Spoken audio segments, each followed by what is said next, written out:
se separa del grupo parlamentario de Morena, Enrique Insunza, se desempeñará como senador independiente. Se reúne el secretario de Estado de Estados Unidos, Marco Rubio, y el canciller Roberto Velasco para tratar temas de migración, tráfico de fentanilo y combate a los cárteles. Fue detenido Jorge Luis alias El Coqui, líder del grupo delictivo Pueblo Unido ligado a La Barredora. Más de 150 personas murieron y cerca de 500 están desaparecidas luego de que se desbordó un río en Nepal.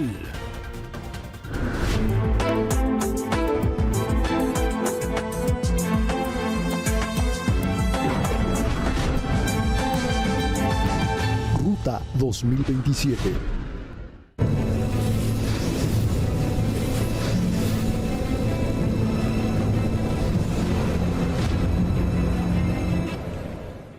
Las 6 de la tarde con un minuto. Ahora, Morena reveló hoy a 2 nuevos coordinadores estatales de la defensa de la transformación y de la soberanía. Michelle Santiago, reportero, tiene los detalles. Adelante, Michelle, con los detalles, la crónica de la jornada del día de hoy. Héctor, qué gusto saludarte a todos nuestros amigos del auditorio. Pues sí, efectivamente, el día de hoy Morena avanzó en este proceso interno de designación de las coordinaciones estatales de la defensa de la Cuarta Transformación. Comentarte que pues este día, bueno, pues la secretaria la presidenta de la Comisión Nacional de Elecciones, Citlali Hernández, y la presidenta de Morena, Ariadna Montiel, pues ellas asumieron el compromiso de unidad entre la militancia y los perfiles seleccionados para liderar los trabajos de organización. Querétaro y Sinaloa. En el caso de Querétaro, pues la responsabilidad recayó en Santiago Nieto, quien tras su nombramiento enfatizó la importancia de recorrer precisamente el territorio queretano. Afirmó también que asumirá la coordinación estatal con un compromiso muy profundo de trabajar por la unidad en los distintos liderazgos del movimiento y llevar la Cuarta Transformación a los 18 municipios de Querétaro. Escuchemos parte de sus palabras. Caminemos Querétaro entero, desde la sierra hasta las zonas más industrializadas, escuchando a cada comunidad, atendiendo sus necesidades y reconociendo la grandeza de cada región. Queremos un Querétaro ambientalista, científico, humanista, donde se respeten los derechos de las mujeres, donde las personas, cualquier persona, sin importar el origen étnico, las preferencias sexuales, la religión. Bueno, y por otro lado, para el estado de Sinaloa se confirmó la designación de Imelda Castro tras asumir pues esta coordinación estatal.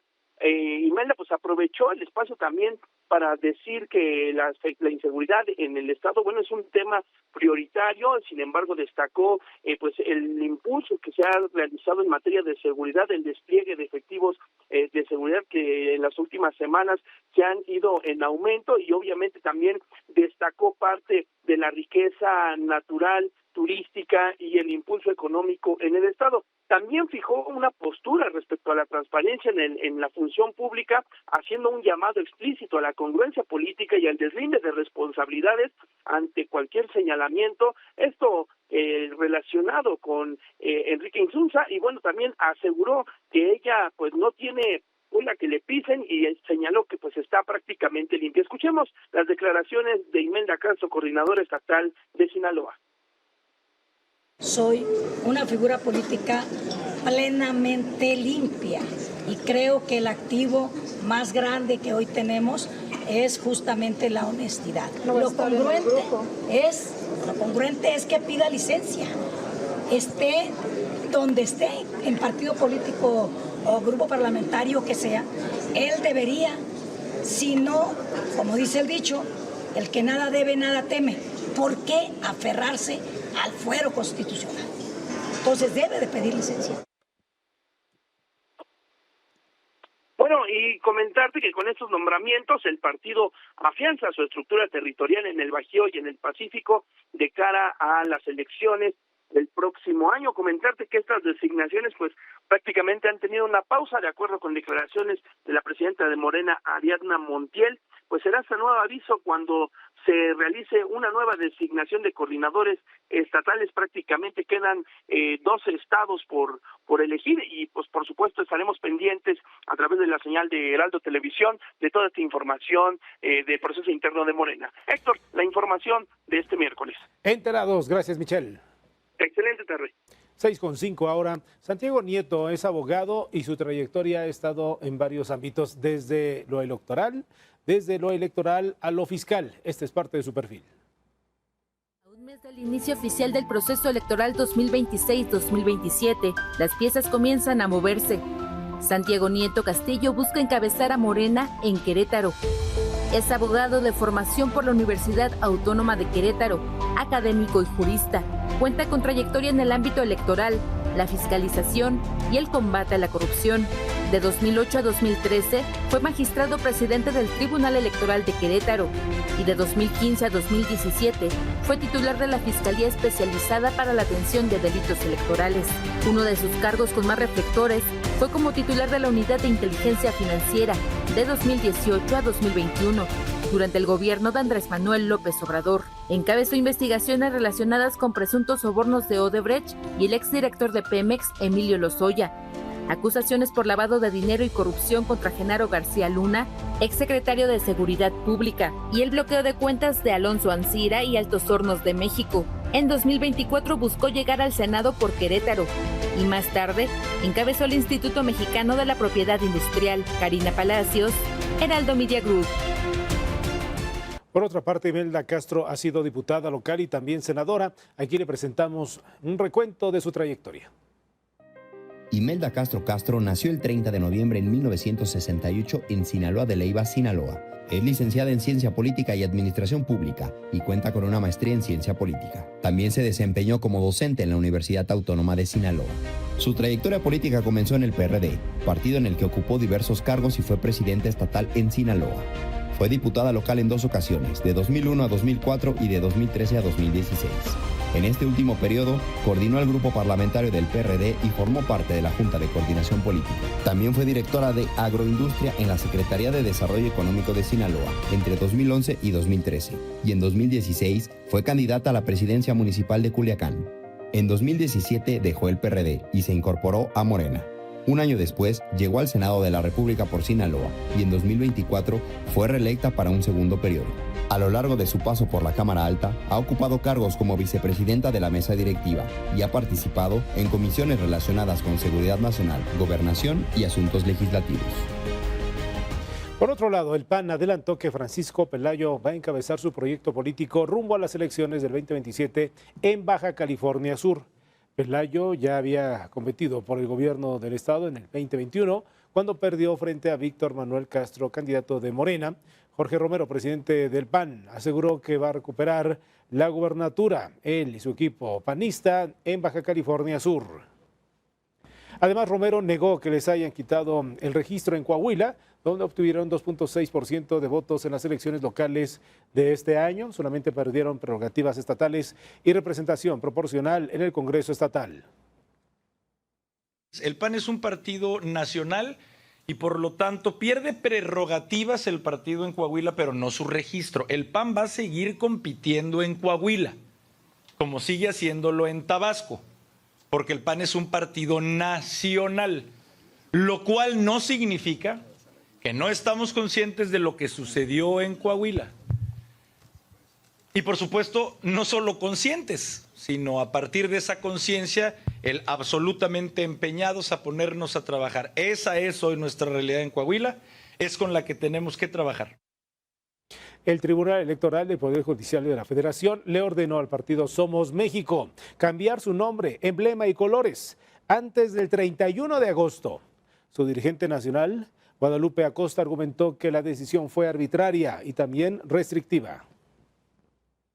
El cambio de color es absurdo, ningún partido nacional tiene color rosa. Y nuestro rito fundacional es que una parte importante de Somos México viene de la movilización de las mareas rosas. Si ningún otro partido nacional lo tiene, ¿cuál es el argumento para que nosotros no tengamos? Y es un litigio que ya habían ganado, el color. Es un litigio que habíamos ganado hace como un año. Que nos habían planteado ya un partido local de Tlaxcala que se llama Fuerza por México, que usa el color rosa y que tiene la palabra México, que no lo podíamos usar nosotros. El tribunal por unanimidad resolvió que sí podíamos y hoy va a cambiar su propio criterio.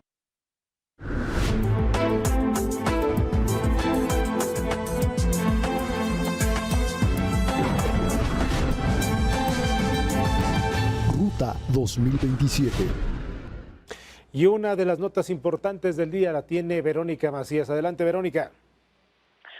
Hola Héctor, muy buena tarde, te saludo con mucho gusto. Pues efectivamente la nota del día de hoy es que el senador Enrique Insunza, pues señalado por presuntos vínculos con el crimen organizado, se separará de la bancada de Morena en el Senado para ejercer el cargo pues como legislador sin grupo parlamentario. Y es que en una carta dirigida a Ignacio Mier, coordinador de Morena en esta Cámara Alta, pues el sinaloense acusó que ha sido objeto de una campaña de calumnias durante los últimos 4 meses.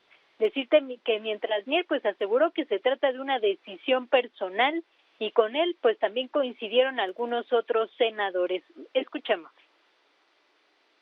Yo tuve la oportunidad de platicar con el senador Insunza antes de que lo hiciera oficial, donde me expresó por la relación de compañeros, de senador de la República en funciones, que su deseo era separarse del grupo parlamentario y por las razones que ya expuso en su carta, y esas son las razones, son las de él, es lo que él ha expresado y nosotros manifestamos el grupo parlamentario, lo he platicado con mis compañeras y compañeros, que es una decisión personal que se respeta. ¿Es suficiente que se haya separado del grupo parlamentario o lo invitaría? Para nosotros también es suficiente. Se le hizo una invitación, él no la atendió y decidió de manera personal separarse del grupo y respetamos eso. Y es que Mier reiteró que la salida de quien fuera el presidente de la Comisión de Estudios Legislativos pues no representa un riesgo para la construcción de la mayoría calificada en el Senado de la República, mientras que la oposición pues lamentó que se trate de una simulación, pues el morenista debería de pedir una licencia definitiva a su cargo. Y es que hay que recordar que este martes 1 de septiembre pues ya arranca este periodo ordinario de sesiones en el Congreso de la Unión, así que estaremos pues muy pendientes, Héctor. Bien, Vero, muchas gracias. Estamos pendientes. Gracias. Muy buena tarde y seguimos pendientes. Por su parte, la oposición acusó una simulación en torno a la renuncia de Insunza a la bancada de Morena en el Senado. Es lo que expresó el senador de la República por el PRI, Pablo Angulo. Lo del senador Insunza es una simulación. Separarse de Morena y estar en el Senado de la República es la incongruencia de Morena. Lo que debería hacer Insunza es renunciar al Senado de la República, es ponerse a disposición de las autoridades, y lo que tendrían que hacer las autoridades mexicanas es extraditar a los Estados Unidos. Ese es el llamado que hacemos. No podemos permitir ni normalizar que haya gente involucrada con el crimen organizado desempeñando cargos en el Senado de la República. El PAN solicitará la desaparición de poderes en Sinaloa, al considerar que existe una crisis de ingobernabilidad tras la nueva licencia de Rubén Rocha Moya. Su dirigente, Jorge Romero, insistió en que Morena solamente perjudicó al Estado. Que no solo no fueron ni Esperanza ni Transformación, fueron los que vinieron con un discurso hipócrita y mentiroso y estafador a perjudicar como nunca antes a nuestro país. Y por cierto, que ya dejen de usar la gobernatura de Sinaloa como si fueran papitas, como si fuera papel higiénico. Lo que el PAN está pidiendo formalmente como herramienta jurídica que existe en la Constitución es la desaparición de poderes en Sinaloa.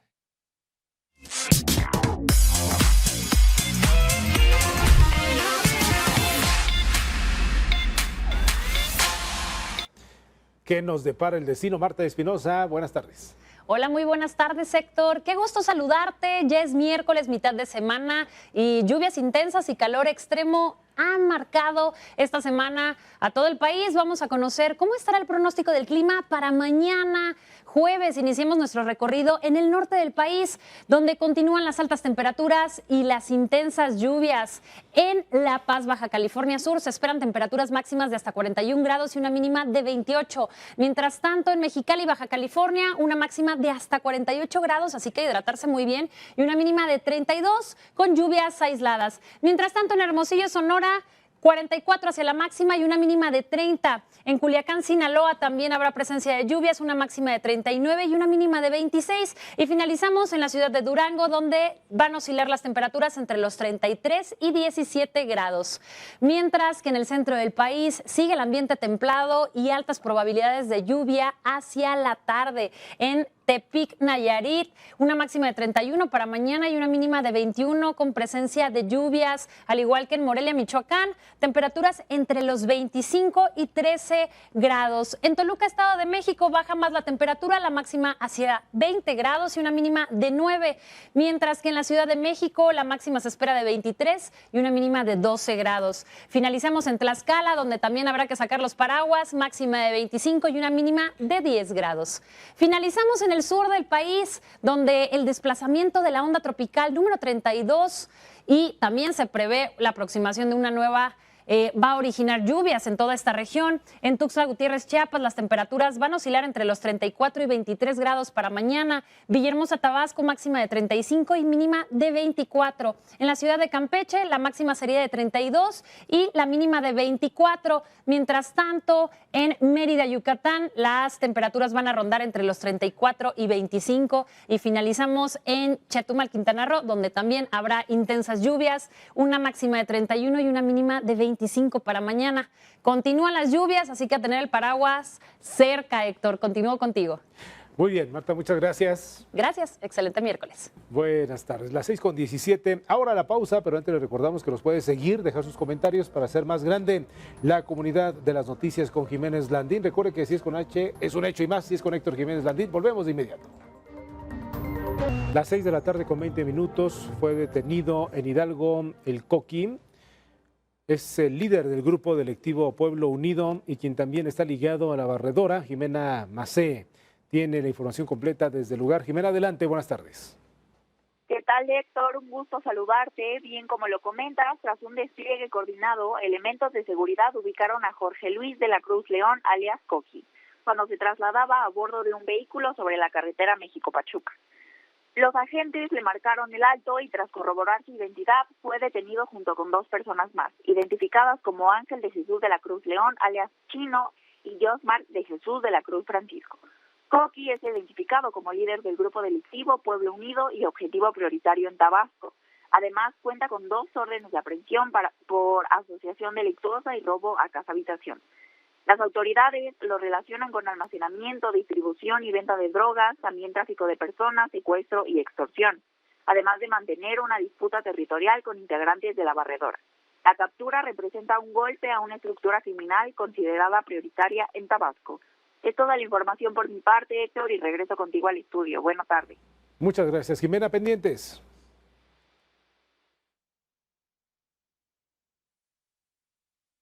Bien, son las 6 de la tarde con 22 minutos. ¿Qué más hay que saber en materia de seguridad? Aquí los detalles.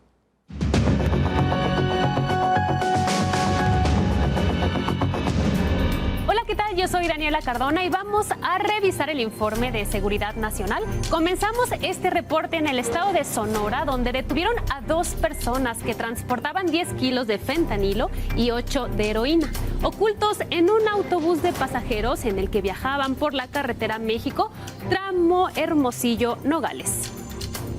Por otro lado, en Hidalgo arrestaron a 6 personas con armas, cargadores, cartuchos, equipo táctico, radios de comunicación y 2 vehículos.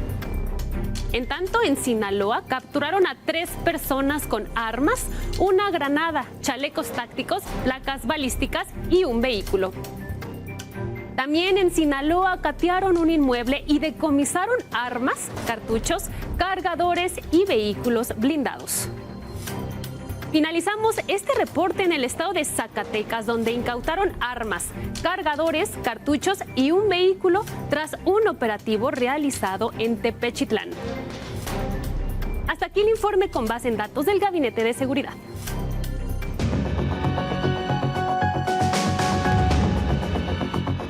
En otros asuntos, más de 160 personas fallecieron tras las fuertes inundaciones que se registraron en Nepal. También causaron afectaciones en carreteras, puentes, arrasó con asentamientos e infraestructura eléctrica. Aquí los detalles. El El norte de Nepal, cerca de la frontera con el Tíbet, China, fue afectada por inundaciones masivas que devastaron a varias localidades, dejando decenas de muertos y desaparecidos aún sin cuantificar. El Ministerio de Asuntos Exteriores de Nepal atribuyó de forma preliminar a un terremoto las inundaciones repentinas, al explicar que el sismo habría provocado un deslizamiento de hielo y tierra que bloqueó el cauce del río Botkoshi. Sin embargo, científicos refieren que el deslizamiento fue lo que provocó el movimiento. El Servicio Geológico de Estados Unidos registró un sismo de 4.4 con epicentro a unos 77 kilómetros al noreste de la localidad nepalí de Kodari, con una profundidad de 10 kilómetros. Las inundaciones causaron afectaciones en carreteras, puentes, arrasó con asentamientos y obras eléctricas. Se desplegaron helicópteros y equipos de búsqueda y rescate, pues de acuerdo con la Junta de Turismo de Nepal, 384 viajeros están desaparecidos y al menos un centenar de muertos. Se dispuso atención médica gratuita para los heridos, alojamiento y alimentos para los damnificados. El gobierno nepalí declaró la zona afectada como área de desastre durante 3 meses. El gobierno mexicano expresó sus condolencias a los familiares de las víctimas. Por el momento no hay mexicanos en la zona afectada. Verónica Macías, Heraldo Media Group. Para conocer con más profundidad sobre las causas y el impacto de esta catástrofe en Nepal, saludamos a Sergio Almazán, el expresidente y fundador del proyecto de divulgación científica Chema Tierra. Muchas gracias. Buenas tardes. Buenas tardes, muchas gracias a ustedes. Una verdadera catástrofe lo que ha ocurrido hoy. Así es, en efecto. Y de hecho, hay necesidad, o existe la necesidad de, presidente, de conocer las razones, las causas de este tamaño de catástrofe. Hay muchos comentarios luego de conocer la inmensidad del desastre, las razones de qué está ocurriendo, por qué, y si existe alguna liga que tenga que ver con los movimientos telúricos, si existen o no. Entonces, mucho que explicar, presidente. Sí, en realidad, bueno, esta catástrofe sorprendió a todo el mundo, ¿no? Incluso a los mismos científicos.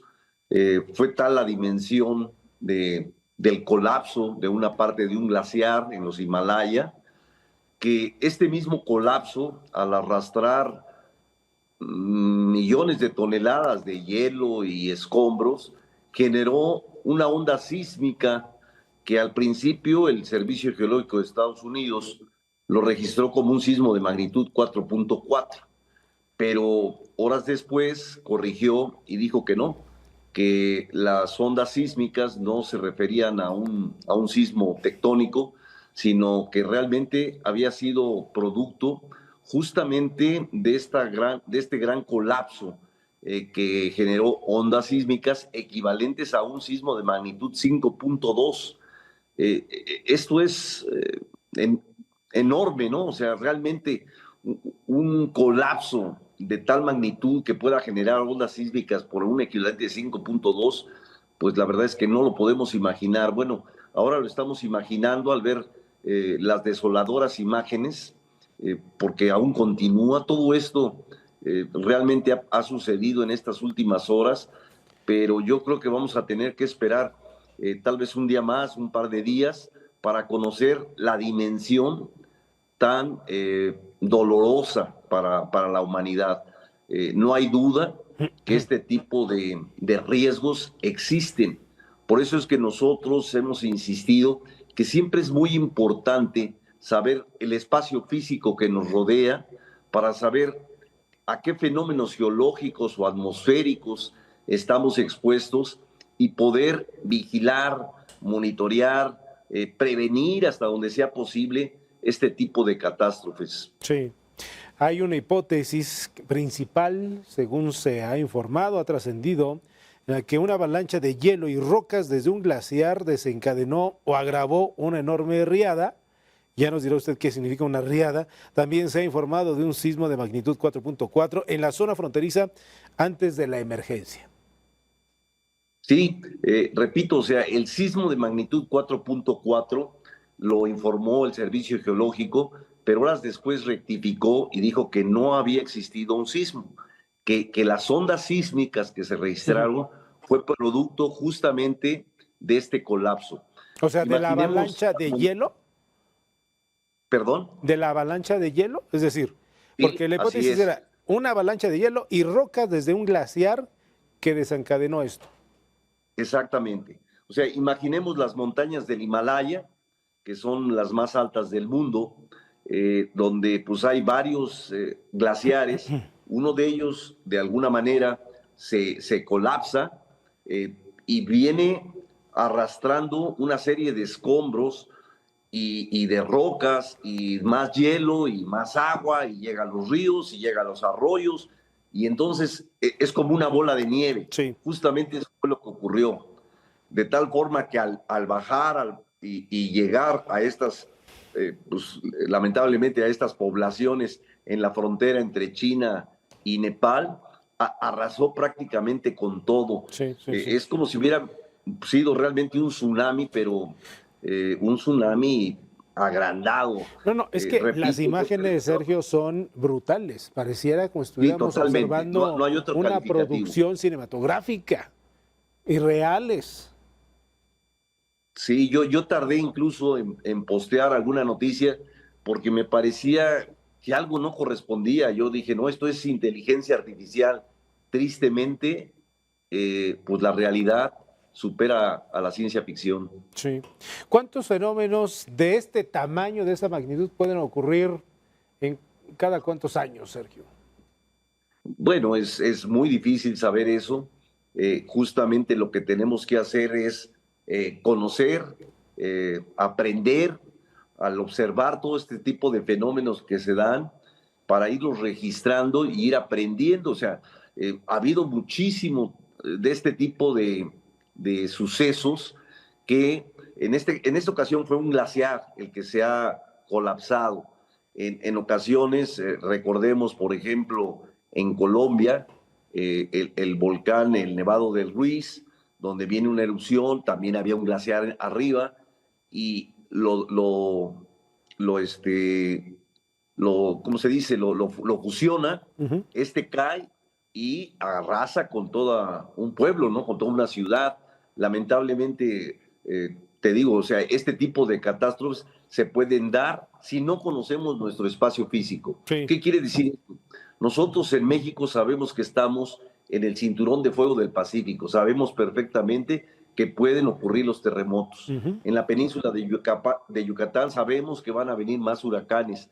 En los fiordos de la península escandinava sabemos que también hay desprendimientos, deslizamientos de tierra y de rocas que llegan al mar, a estos fiordos, y pueden ocasionar, ya lo han hecho, verdaderos tsunamis causando catástrofes.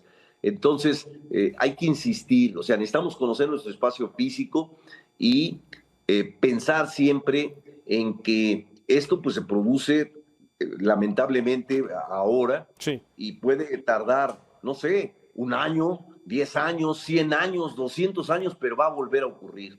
De acuerdo. Bien, gracias, Sergio Almazán. Al contrario, muchas gracias a ustedes. 6:32 ahora.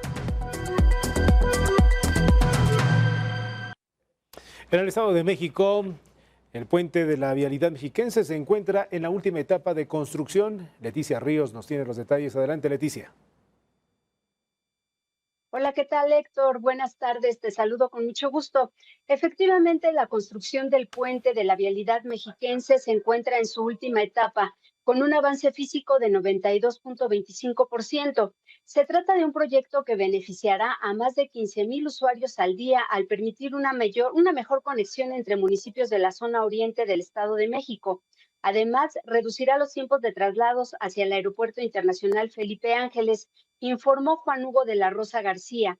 El secretario de Movilidad precisó que este proyecto permitirá mejorar la movilidad en una de las zonas urbanas más densamente pobladas de la entidad, principalmente entre los municipios de Tonanitla, Coacalco, Ecatepec, Tultitlán y Tecámac.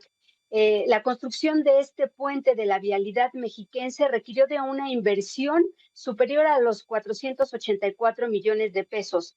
El puente tendrá una longitud de 523 metros y cruzará la avenida Gran Canal de Desagüe del Valle de México y el circuito exterior mexiquense. La conclusión de este puente permitirá consolidar la operación de los 14.5 kilómetros de la vialidad mexiquense, corredor de libre peaje que, como comentábamos, pues va a fortalecer la conectividad de los municipios de la zona oriente y principalmente facilitará el traslado hacia la AIFA. Hasta aquí mi reporte desde el Estado de México, Héctor. Bien, Leti, muchas gracias. Muchas gracias, buenas tardes. Enterados, en otro tema, darán becas del 100% a servidores públicos del Estado de México que cursen licenciatura o maestrías. Este programa estatal también contempla 41 cursos, 8 certificaciones y 8 diplomados gratuitos. Esta es la primera vez que el gobierno mexiquense ofrece apoyos completos a funcionarios. Las actividades académicas programadas arrancarán en octubre. Bien, cuando son las 6 de la tarde con 34 minutos, me da mucho gusto recibir en este espacio a esta hora a Roberto Aguilar, colaborador del Heraldo Media Group y también especialista, conocedor de los temas económicos, financieros y de negocios, presente en las noticias de las 6 de la tarde con Jiménez Landín. Roberto Aguilar, bienvenido, ¿cómo estás? ¿Qué tal, Héctor? Muchas gracias por la invitación, muy buenas tardes. Pues fíjate que te quiero comentar que hoy cuáles fueron las noticias económicas más importantes, la economía al día.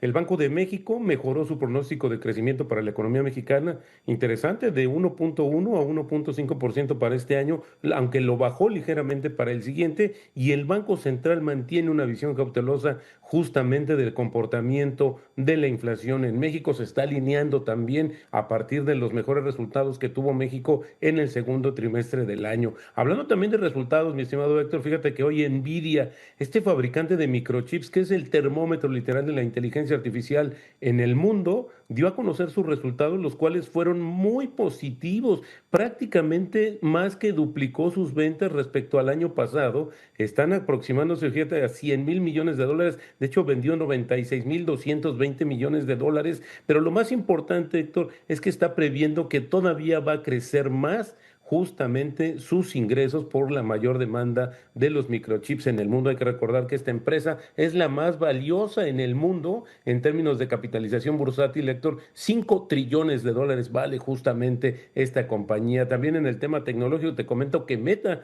esta compañía que es dueña de Facebook, Instagram y WhatsApp, aceptó pagar 16,800 millones de dólares por una demanda que presentaron justamente 29 estados de la Unión Americana contra esta compañía, justo por varios motivos. Uno de ellos es que la compañía diseñó sus redes sociales para que fueran adictivas a los menores de edad. Número 2, engañó a los consumidores sobre la seguridad de sus plataformas y, por si fuera poco, también recopiló información indebidamente de quienes se suscriben a esta red social. Así es que marca un precedente, mi estimado Héctor. Esto podría marcar una técnica y bueno, la compañía ya aceptó que lo va a pagar, sus acciones sí están bajando y bueno, veremos también el impacto económico, te decía, justamente por la gran cantidad, 16,800 millones de dólares. Y mi estimado Héctor, ¿tú qué tan satisfecho estás con la vida? Fíjate que hoy se dio a conocer un dato que regularmente o periódicamente más bien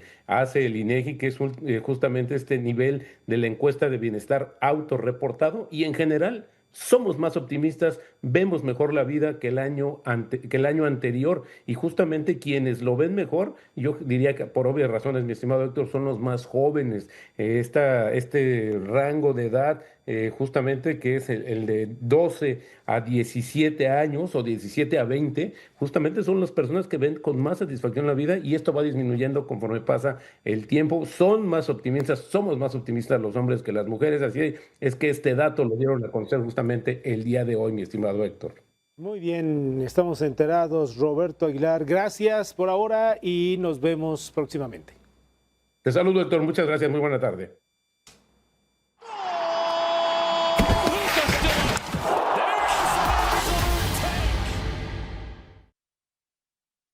Las 6:38 ahora, el mundo de los deportes con Damián Martínez. Damián, ¿cómo estás? Mi Qué querido gusto. Héctor, muy bien, mitad de semana. ¿Cómo vamos a mitad de Bien, semana? mucha información deportiva y sobre todo, ¿sabes qué, mi querido Héctor? Amigos aficionados de los Pumas, muy buenas noticias porque tal como se lo dijimos en este espacio, el Chino Huerta llegó ya muy tempranito, alrededor de las 7 de la mañana al aeropuerto de la Ciudad de México. Ahí vemos las imágenes, se desató un caos. Cientos de aficionados felinos llegaron para recibir al nuevo refuerzo auriazul. Firma por 3 años, ya realizó exámenes médicos y pruebas físicas en cantera universitaria y será mañana cuando sea presentado oficialmente. Huerta, a ver, ponga atención, el Chino no viajará para enfrentar a Tijuana en la jornada 5, por lo que su regreso a las canchas con los Pumas se espera que sea en la jornada 6. Por ahí estuvo todo el equipo de Heraldo Media Group. Vamos a ver qué le dijeron a mi compañero Iván Navarro. Pensando en Pumas fue fácil la decisión, abandonar ahí por un tiempo mi sueño, por todo lo que he pasado. Creo que eso fue la parte difícil, pero Pumas me lo puso muy fácil. Por ahí se ha hablado mucho que tuve que aferrarme un poco más allá y lo hice. Me esperé hasta casi el cierre del mercado, que es en 5 días, para ver si me salía una opción. En el club me cerraron las puertas, me dijeron que no contaban conmigo, me separaron del grupo, entonces pasé semanas difíciles, pero con la ilusión de poder conseguir alguna oportunidad allá en Europa. Tremendo lo que dijo el Chino Huerta, le cerraron las puertas en Bélgica, él quería quedarse, sin embargo, bueno, llegó la oferta de los Pumas. Vámonos con la actividad de la Leagues Cup. Rayados, qué juegazo el del día de ayer, está en las semifinales del torneo tras vencer 2-1 al Chicago Fire. En este partido se definió con un auténtico golazo de Orbelín Pineda. ¿Cómo la prende? Botín derecho, parte externa, la pone en el ángulo. Monterrey se convierte en el primer semifinalista del torneo y se espera al que gane entre América y Columbus. Mientras que los Esmeraldas de León golearon 3-0, le pegaron al Real Salt Lake con doblete de Diver Cambindo y con otro tanto de Sebastián Vegas, este defensor. La Fiera llegó así a 7 triunfos consecutivos. Qué buena racha tienen los Esmeraldas en este torneo entre Liga y Leagues Cup, confirmando el gran momento que viven. Ahora se enfrentarán en la semifinal al ganador del partido entre Toluca y Austin, mientras que el viernes jugarán contra el Atlante en la jornada 6 de la Liga MX. ¿Cómo quedan las otras semifinales de la Leagues Cup? Aquí se lo decimos. Gracias, producer. Toluca contra Austin FC están al momento en la Red Bull Arena y el América, ponga atención, 8:45 de la noche, las Águilas del América contra el Columbus Crew. En el fútbol internacional, esta tarde hubo actividad de la Liga de España. El Real Madrid, vea esto, no tuvo piedad, le metió 4-1 a la Real Sociedad allí en el Santiago Bernabéu. Soberbia, tremenda actuación de este señor que usted ve en pantalla, Kylian Mbappé. Se despachó con un hat-trick. Qué golazos hizo este francés, este delantero que ha roto todo tipo de récord, ya es campeón del mundo. Lo que juega este muchacho es superlativo. Vinicius Junior completó la goleada del conjunto merengue sobre los de San Sebastián. Vámonos con el deporte blanco. Aquí le tenemos en este espacio, en las noticias, con mi querido Héctor Jiménez Landín, de todo. Le traemos el deporte blanco. Carlos Alcaraz y Serena Williams quedaron eliminados en dobles mixtos en el US Open. La dupla ibérico-estadounidense cayó en esta segunda ronda ante el italiano. ¿Qué tenista es Fabio Kobil? Uno de mis favoritos sin duda alguna. Y la suiza Belinda Bencic por parciales de 5-4 y 4-1 en apenas 56 minutos. Ahí está lo que sucedió en el US Open. Y tenemos más del tenis, por supuesto. Cheques esto, la leyenda Roger Federer volvió a la cancha. Vean nada más, Arthur Ashe ahí en los centrales. Este tipo de partidos son muy buenos porque son exhibiciones, pero toda la afición quiere siempre ver una leyenda como lo es el expreso suizo Roger Federer. Ahí está, que recibió una gran ovación en el estadio donde conquistó 5 títulos del US Open entre 2004 y 2008. Después, Federer hizo pareja con John McEnroe y también consiguió esta victoria en un partido de dobles ante André Agassi. Imagínese usted, André Agassi, que hay películas, hay documentales. André Agassi, una historia muy curiosa, que A él le preocupaba en los últimos momentos de su carrera, mi querido Héctor, familia, que no estaba preocupado porque no se le cayera la peluca más que por jugar al tenis, de esas historias que quedan para toda la vida. Y aquí en las noticias de las 6, vean nada más, vámonos con el rey de los deportes, el béisbol. Los Diablos Rojos del México, vaya que han dado batalla, regresan a la pelea ante los Pericos de Puebla. La novena capitalina venció a los poblanos en este quinto juego, recortan ventaja, dejan la serie 3-2, obligan un sexto encuentro y en estos momentos ya están saltando al diamante, ahí en el diamante de fuego, en el Harpelú, para que se defina si se alarga y se juega el séptimo juego. Ahí está la información de Diablos y Pericos. Pues ahí está la información deportiva con los Diablos Rojos que están poniendo buena esta serie para poder clasificar. Muy bien. Bien, muchas gracias. Un placer como siempre, mi querido Héctor. La jornada completa, sucinta. Muy bien, también béisbol, todo. De todo fútbol, un poco. de todo un poco. Básquetbol, tenis. Gracias, Damián. Las 6:44, momento de la pausa. Recuerde que si es con H es un hecho y más si es con Héctor Jiménez Landín a esta hora de la tarde. Síganos en todas las plataformas digitales que ahora mismo aparecen en su pantalla. No me tardo en volver con usted. El canciller Roberto Velasco se reunió con el secretario de Estado de Estados Unidos, Marco Rubio, en Washington para dialogar sobre migración, combate al fentanilo y tráfico de armas. Velasco destacó la protección de los derechos humanos de los mexicanos durante los procesos migratorios en Estados Unidos, mientras que Rubio señaló que buscan acciones decisivas contra la migración irregular, el tráfico de drogas y también las organizaciones criminales. La presidenta Claudia Sheinbaum analizará su asistencia a la reunión del G20 que se va a celebrar en diciembre en Miami, Estados Unidos. Cabe resaltar que la mandataria acudió a la reunión del 2025 realizada en Brasil. Sheinbaum aclaró que la decisión se tomará cuando se acerque la fecha del encuentro. Sí, fui invitada al G20, ¿no? Al G20, es en Estados Unidos el G20 y estamos pues tomando la decisión de si vamos o no vamos, pero México tiene que estar presente y el presidente Trump decidió que fuera en Miami la reunión. Entonces, pues en principio deberíamos ir para representar a México. Pero bueno, la decisión final la tomaremos ya cercano pues al G20.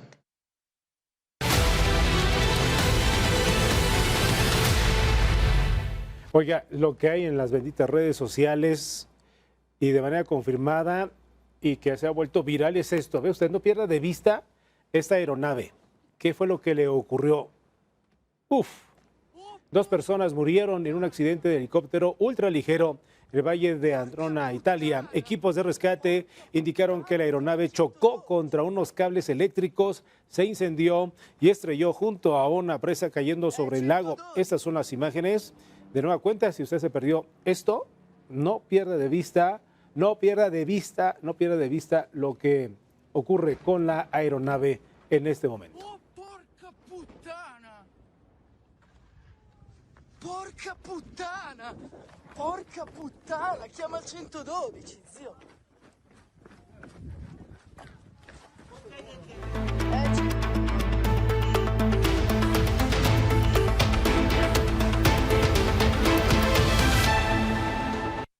Don José Carreño, Pepe Carreño, editor de la sección Orbe del Heraldo de México, con nosotros en esta tarde. Don Pepe, bienvenido. Qué gusto. Muchas gracias, qué gusto saludarle. Igualmente. Gracias. Miren,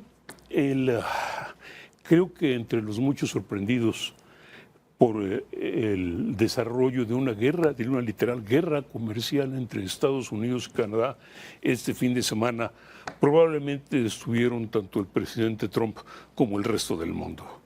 Canadá, la idea de una guerra entre Canadá y Estados Unidos siempre había sido una cuestión, un tema para películas de comedia, de broma, de chistes, y la verdad parecía totalmente fuera de lugar. Sin embargo, el comercio es algo tremendamente importante. La relación literalmente personal entre Canadá y Estados Unidos ha sido históricamente importante. Y digamos, en el marco de las negociaciones para la renovación del Tratado de Comercio, del Acuerdo Comercial México, Estados Unidos, Canadá, el fin de semana pasada, el presidente Trump anunció el viernes que el acuerdo estaba virtualmente hecho. Y sin embargo, para el sábado le estaban literalmente en guerra. ¿Qué pasó? Hay el secretario de Comercio, Howard Lutnick, a última hora, ya cuando el acuerdo estaba hecho y estaba, digamos, ya simplemente cuestión de, por decirlo así, de firmarse, añadió condiciones de último minuto, dos sobre todo que a los canadienses no le gustaron. La idea de que literalmente no podrían comerciar con nadie que no fuera Estados Unidos, literalmente. Y dos, que los contenidos, sobre todo los contenidos en términos de metálicos, aceros y demás, de sus exportaciones de vehículos a Estados Unidos, deberían tener, obviamente, mayor contenido estadounidense. Digamos que de alguna manera podría arreglarse o pudo haberse solucionado, tal vez, pero el hecho es que lo agregaron a último minuto, o como dicen ahí, simplemente movieron los postes del gol en el último minuto. Pusieron condiciones diferentes y esto ofendió profundamente a los canadienses, que ahora acusan a los estadounidenses, al gobierno de Donald Trump en concreto, de ser desconfiable, de ser un gobierno que firma acuerdos con lápiz, porque eso no hay forma. ¿A poco apenas se dieron cuenta de eso? No, pero tendrían que decirlo de alguna manera, porque además hay otra parte de todo esto.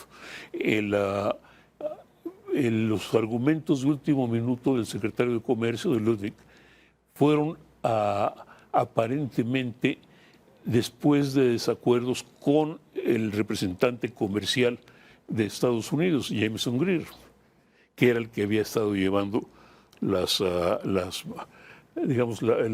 riendas de la negociación con Canadá. En otras palabras, hay un pleito interno en el gobierno de Estados Unidos, a ver quién es tal vez más trumpista que Trump, etcétera, no lo sé. Pero el hecho es simple. En las últimas 48 horas hemos visto un intercambio de acusaciones, etcétera, y de repente Canadá, que es un país que en los últimos 70, 80 años acompañó a Estados Unidos no solo en la guerra de Corea, sino en la guerra de Vietnam, en la guerra, en el caso de Afganistán, en el caso de Irak, que acompañó a los Estados Unidos en todos estos temas, que hace 50 años literalmente salvó a diplomáticos estadounidenses que estaban perseguidos en Teherán cuando aquella famosa crisis de los rehenes. Ahora es el malo de la película en Estados Unidos. Y es un absurdo, una de esas cosas que uno no se explica, porque además todo esto es en el manto o en el marco de las negociaciones del Tratado de Libre Comercio. Díganos algo en relación a este tema. ¿Canadá tiene medidas las consecuencias de esto? Sí. ¿Estados Unidos? Sí. Es una o por lo guerra menos de eso dicen ellos. Por lo menos eso dicen ellos. Eso le puede costar aún así a Canadá. Pues puede costar una fortuna. Pero aquí hay un punto que es también importante. Ese es uno de los Estados Unidos no son un país acostumbrado a sufrir directamente sus problemas. Sí. Esto es, puede tener una guerra en Irán, como es el caso, pero son los iraníes y los aliados de Estados Unidos allá los que sufren las consecuencias. Tal vez en Estados Unidos lleguen algunos cadáveres, lleguen daños, pero la vida del norteamericano promedio, del estadounidense promedio, no sufre mucho más, sufre algunas altibajas. Ahora sufren directamente en temas como los precios del petróleo, claro, en temas como los precios de los vegetales, en temas, curiosamente, y por favor, va a parecer de risa, pero ahora están empezando a darse cuenta que tal vez hasta el papel higiénico les suba de precio, porque la mayoría del papel en Estados Unidos se fabrica con madera importada de Canadá. Don Pepe Carreño, como siempre, un gusto tenerlo aquí en este espacio y nos vemos la próxima. Igualmente. Gracias. Buenas tardes. Gracias. Con esto llegamos al final de este espacio. Mi nombre es Héctor Jiménez Landín. Cuídense mucho. Nos vemos mañana aquí mismo en las noticias de las 6 de la tarde. Continúen la programación de Heraldo Televisión.